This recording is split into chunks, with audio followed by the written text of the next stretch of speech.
महाराज जी, मेरा एक प्रश्न था कि दान किसे कहते हैं? दान लेने और देने योग्य कौन है? ये किस रूप में तन देखो, सही माने में दान है आवश्यकता की पूर्ति करना। जैसे कोई भूखा आदमी है, उसे भोजन की जरूरत है, अब उसे अन्न दान करो, उसे पवा दो।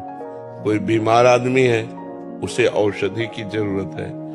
कोई सर्दी से कांप रहा है, उसे वस्त्र की जरूरत है। जहां अत्यंत आवश्यकता है और वो असमर्थ है, वहां हम सहायक। जैसे भूखी गौएं हैं, उनकी व्यवस्था नहीं, उनकी व्यवस्था कर दो। दान का सही तात्पर्य है अत्यंत आवश्यकता की पूर्ति। भूखे को अन्न देने में विचार करने की जरूरत नहीं।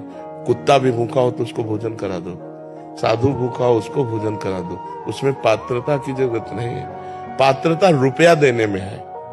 हम रुपया देते हैं, शराब पिएगा, ये व्यभिचार करेगा कि गंदा आचरण करेगा। रुपया में थोड़ा होश में दान करने की जरूरत है। अन्न, वस्त्र, औषधि, जल, इनको तो जहां यथा योग्य अवसर मिले पवा दो, उसमें दे। क्योंकि लेकिन रुपया में वो कुमार्गामी प्रवृत्तियों में रुपया खर्चा होगा तो आपको भी नरक जाना पड़ेगा। इसलिए उसमें फिर पात्र देखते हैं कि हमारे रुपये का यहाँ सदुपयोग होगा कि दुरुपयोग। अगर लग रहा है सांगोपांग सदुपयोग होगा तो फिर कर देना चाहिए। जैसे कुछ मांग रहा है आपसे संत वेशधारी, एक तो संत मांगेगा नहीं। जो भगवान का निज जन है वो कभी ऐसे नहीं करेगा। ये हम तुम्हें पक्की बात बता देते हैं। भगवान का दास कहलाकर मरण धर्मा शरीरधारियों के सामने हाथ पसारे तो भगवान का दास है क्या?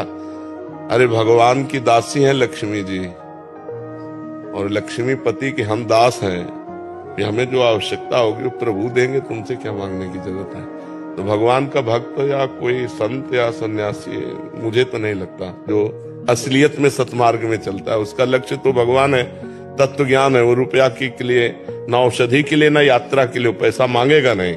लेकिन अगर कोई वेशधारी आपसे रुपया मांग रहा है कि हमें तीर्थ यात्रा के लिए या यज्ञ कराने के लिए या इसके, तो आप स्वतंत्र हैं ना कहने में। बिल्कुल डरिएगा नहीं कि हमारा कुछ अहित हो सकता है, कुछ नहीं अहित हो सकता, हमारी श्रद्धा नहीं, हम नहीं देंगे। बिल्कुल साफ रहना चाहिए इसमें। महाराज पानी पीना हो पानी पी लो, भोजन करना हो भोजन पा लो, इसके आगे हमारी श्रद्धा नहीं है। अगर आपकी श्रद्धा दिखाई दे रही कि वास्तविक यज्ञ होने जा रही, आपको पता है, उनका परिचय है, तो जो बने तन मन धन सहयोग कर देना चाहिए। मतलब उसमें जानबूझ करके ही दिया जा सकता है, अनजाने में धन नहीं दिया जा सकता कि हमारे धन का दुरुपयोग होगा तो फिर उसमें सदगति बिगड़ जाएगी।